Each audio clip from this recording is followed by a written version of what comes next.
Well met, viewer. Welcome to another episode of Cobblemon. In today's video, I need to fix my storage situation. So, we're gonna build a warehouse. And I'm gonna show you how to make an item sorter that's really basic and should be easy if you've got plenty of iron. Then we'll hop into today's capture quest. So, onward to the video.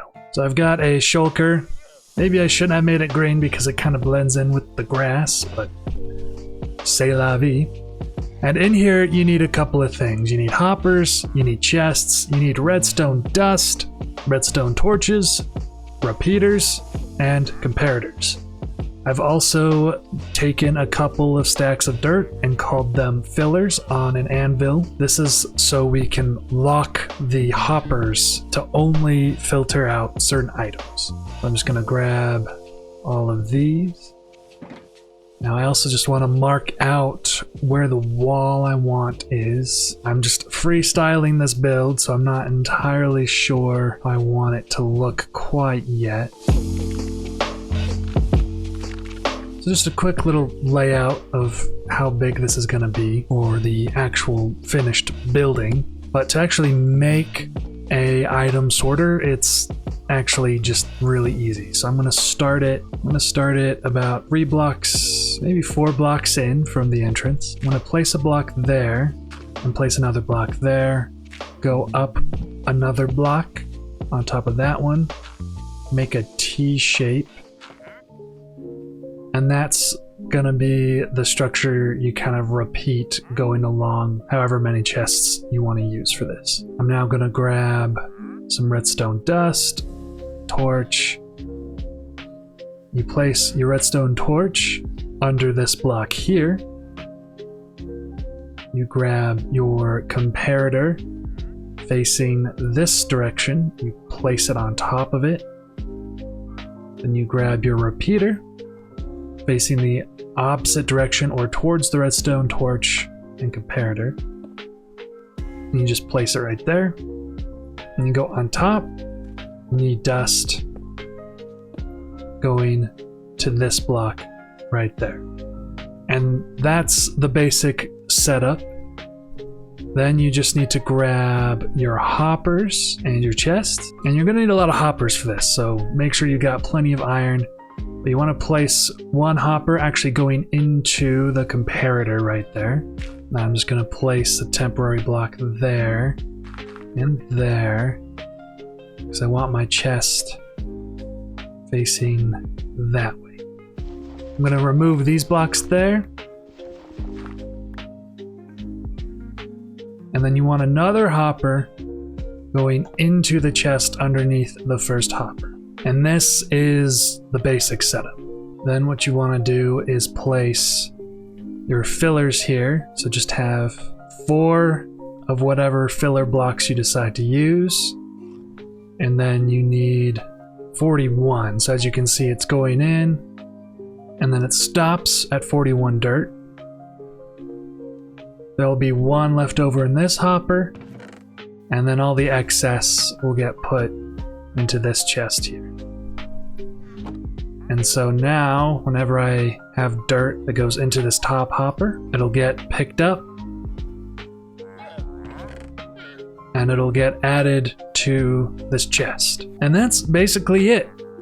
You just repeat this for the different types of blocks you want to use, and then you run some sort of system on top.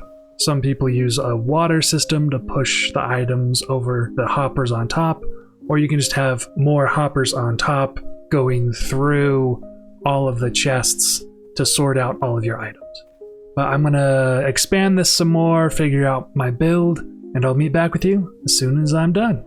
Alright, I just wanted to take a second to thank all of you guys who have been leaving names in the comments for some of my Pokemon. It's been so great to see you guys engaging with my videos and participating with me in this Cobblemon world. So right now, I just want to share with you guys what I decided to name the Pokemon. First off, we got Amara, and the name suggestion was Abraham, and I decided to shorten that to Abe. So now we have Abe the Amara. Thank you so much for that name and the suggestion. We also have Johnny5, our Matang. Thank you so much for commenting. Our shiny Linoon is now Shredder, and our Sylveon is now named Troy. I'm always going to need more names as I continue to catch Pokemon in this series. So please, if anything comes to mind, or if you would like me to name a Pokemon after yourself, just leave a name in the comments below, and I'll be looking each week for names for my Pokemon. Now, after that update, let's get back to the video.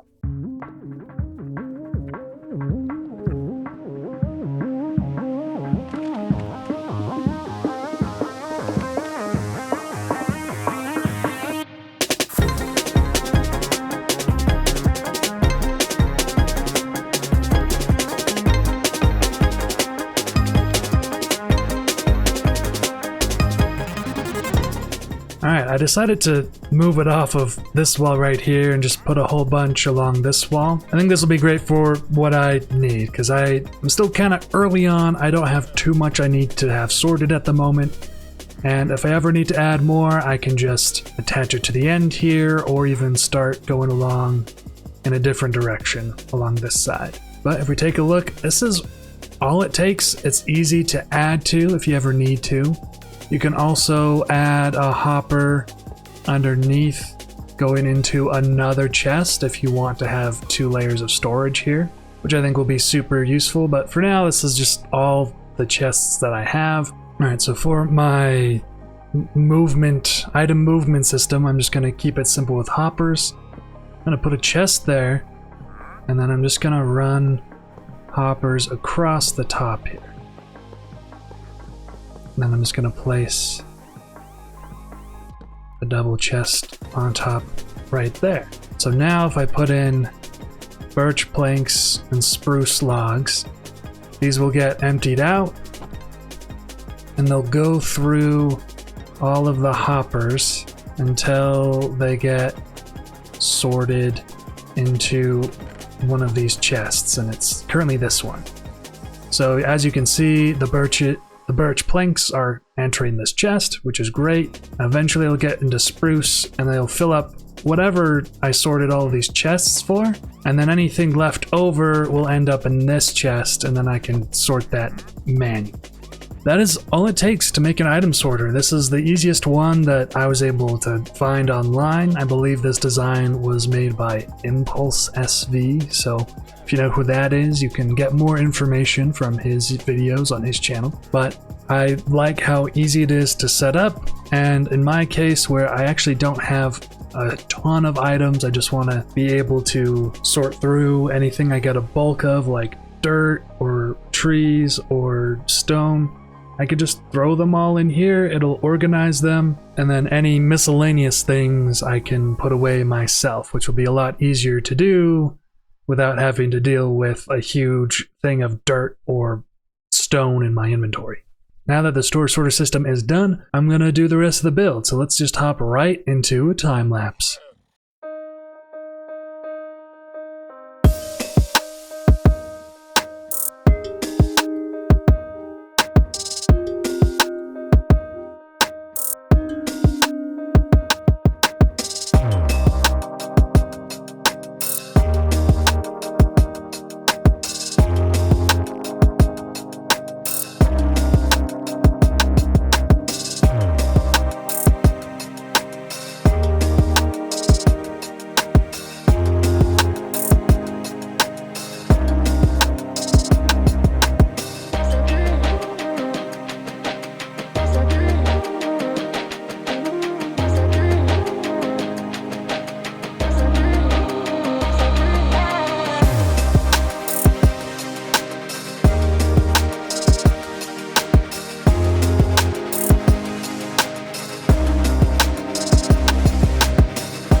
What is going on? What? Again? Okay, hold on a second. What? You know, I just got a shiny in the last episode and there's already another one. Okay, let's go get it. Shiny Patrat? That's so cool. Look at it. Oh, level 21. Whoa, look at his eyes. All right, let's see. I do have Ultra Balls. Might be a little overkill for this thing. Okay, let's just battle this thing. Let's use Shredder. Oh, look at that. It's a shiny battle. This is cool. Okay. Want to be careful here because I don't want to KO the Patrat. Let's try Covet. Okay. I think that'll be enough. Also, look at the sleeping Lanoon. That's adorable. Let's go! Wow, okay. Good job, Shredder. Thank you for your help. Alright, I'm gonna go check out this Patrat. Oh, look at you! Wow. Really like Patrat's shiny. It's just the blue eyes, blue and yellow, which kind of my colors, you know? And then it's got like a nicer, darker tone. I don't know if there's any other... Oh, here we go. There's one over here. This is a regular Patrat. I'm gonna say this differently every time. And they're actually, you could see them both on screen here. It's actually quite the stark contrast. And so I actually think Patrat Shiny is one of the better ones that exist in Pokemon. And I just love it so much. In fact, I think I'm gonna keep it unevolved for now, but let's look at him anyway. So Patrat is a normal type with a calm nature with keen eye. Very nice, very nice. You've got some pretty good moves actually already. That's pretty great actually. And you have attack down, special defense up. That's okay. IVs are just kind of meh, and then of course no EVs, and then low friendship. But oh yeah, this is one really cool shiny. I can't believe we got another shiny already. That's incredible. And with that, our shiny totals up to 3. That's super cool. Now make sure to leave a comment down below with any name suggestions you have for my new Patrat. I think it's a really cool shiny, so I'd love an awesome name to go with it. Let's get back to the video. And that is the finished build. Let's have a look inside. So we just have this big open door. I wanted to have more of like a warehouse vibes than anything else. As we come into here, we have our whole storage sorter section. And I honestly don't even know how much I plan to sort. Right now I get a lot of dirt, so I have dirt there. I also get a lot of stone and cobblestone. But other than that, I just kind of have to figure out what items I actually want sorted into here. I've used blocks below these chests to show what blocks go into each different chest. And then I also tried to sort them kind of by color or vibe. For example, this chest has spruce, but it's also going to have apricorn and acacia, which are more orange. This one will have dark oak, mangrove. This one will have birch and oak, which are the brighter woods. And then this will have bamboo and cherry logs, which are also brighter woods. So kind of going in a semi-gradient, except for certain blocks like concrete and terracotta. And then I also have chests over here, which will have more of the miscellaneous things that I'm not necessarily going to have loads and loads of these things, but they're good to have in their own chest, so they're organized.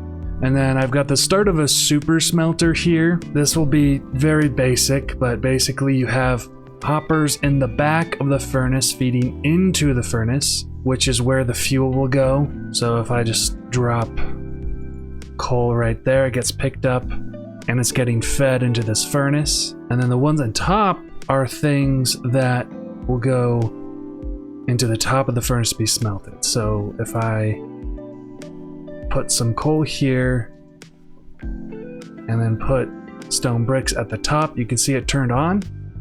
and now it is starting to smelt some of the stone bricks, and eventually they'll turn into cracked stone bricks. So that's the basics of how a super smelter works. What I will be adding is hopper mine carts going across the top of these hoppers. They'll just go back and forth. This one will load the furnace with fuel, and then this will load the furnaces with whatever I'm trying to smelt. And then I'll have a bunch of furnaces running at the same time, and that will give me the fastest results in terms of smelting if I'm starting to smelt a lot of things at once. Alright, so this is the enchanting corner. I don't have anywhere to do enchantments yet, and I thought it'd be really cool to have like a tower section on one side of this build and to put enchanting stuff in there. Currently, I can only get level 16 enchantments. I still need a few more bookshelves to get level 30 enchantments, which are the max enchantments. But if we look here, there's a little pool here to come down from the top of the tower, and there is a bubble elevator here. We could just take this up to get on top of the building. And I've fenced it off so that I don't fall off if I'm up here. But I also made a helipad right here. So if I bring out Ace, my Pidgeot, I can hop on and ride.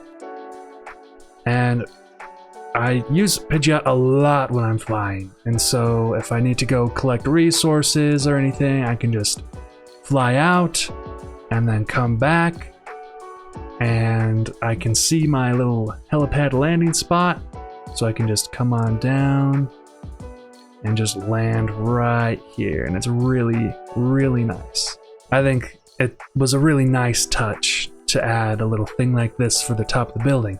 And if we look at our map, you can actually see the H on top of the building, and I just think that's really cool. So this is my new storage warehouse, and now that the build is done, we can finally get into this episode's capture quest. So my house is looking pretty sparse now, but that's exactly what I wanted. I'm hoping to decorate this place pretty soon, so that's why I wanted to do storage this week. For today's capture quest, we are going after Scolipede. Scolipede is a really, really cool bug type Pokemon, and apparently it is a rather common spawn in forests. Scolipede also has two pre-evolutions, Whirlipede and Venipede, which is the basic Pokemon. That means we can catch any of those that we find in the wild. So I've made sure to grab some net balls. I also have some Ultra Balls and Friend Balls. Now, let's get onward to the capture quest. I've done a little bit more research, and I found out that Scolipede spawns at night in a forest and in a jungle. So, as soon as the sun finishes setting, we'll continue our search. Wow, I just one-shot a spider. That was cool. Whoa. Hello there, Noctowl. You are massive. Wow, okay. I didn't realize you were this big. That's really cool. Looks like there's a Venipede on the map. Let's go get it. Creeper, creeper.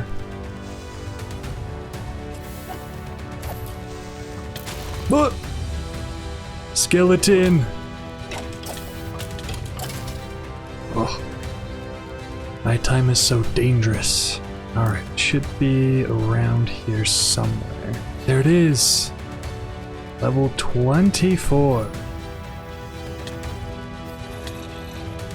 Let's throw a ball. Get away, you zombie. You too.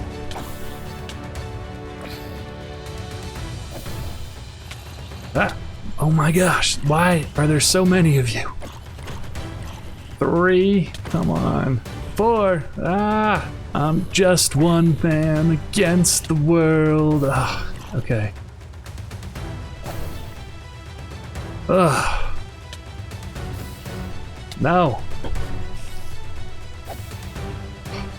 Okay, we did actually catch the Venipede during that nonsense, so let's go check it out. Alright, so this is a Venipede, a bug poison type. Let's take a look at its stats. Alright, look in here. It has a lonely nature. It also has poison point, which means contact with the Pokemon may poison the attacker. It's actually not too bad of an ability. We've got Venoshock, Bug Bite, Screech, Poison Tail, and all kinds of other pretty good moves. Looking at this, your lonely nature means you have attack up, defense down, and not very good IVs, which is a bit of a shame. But you are ready to evolve, so let's do it.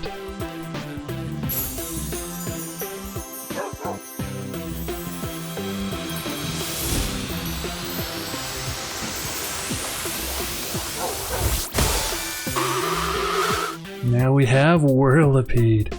You are much bigger. That's pretty sweet. I love how you look like a big tire. And if we look at its stats again, looks like you learned Iron Defense and Steamroller. So that's pretty cool. And looks like you got a bit bulkier, but your attack and speed didn't change too much. So welcome to the team, Whirlipede. And on that note, please leave a comment below if you have a good idea for a name for my new Whirlipede. I'd love to hear from you guys, and I love getting name suggestions from you guys and naming my Pokemon with you. I feel like it makes it a lot more fun that we kind of get to play this world together. And if you don't have a name, then answer me this. What is your favorite bug type Pokemon? Let me know in the comments. My favorite bug type Pokemon is actually Volcarona.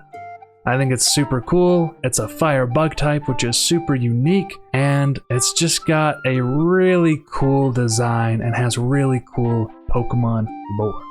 And on that note, we're done with the video. So thank you guys so much for watching. I hope you guys have a wonderful rest of your day. And until next time, farewell.